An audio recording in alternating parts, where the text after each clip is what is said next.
السلام علیکم ورحمۃ اللہ وبرکاتہ۔ بسم اللہ الرحمن الرحیم۔ آسمان کے دروازے کھول دیے گئے۔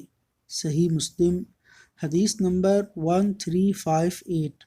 ابن عمر رضی اللہ عنہ سے روایت ہے، انہوں نے کہا، ایک دفعہ ہم نبی کریم صلی اللہ علیہ وسلم کے ساتھ نماز پڑھ رہے تھے کہ لوگوں میں سے ایک آدمی نے کہا، اللہ اکبر کبیرا والحمد للہ کثیرا وسبحان اللہ بکرۃ واصیلا۔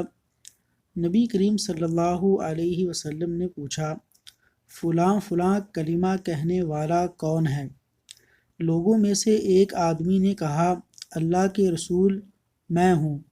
تو آپ صلی اللہ علیہ وسلم نے فرمایا، مجھے ان کلمات پر بہت حیرت ہوئی، ان کے لیے آسمان کے دروازے کھول دیے گئے۔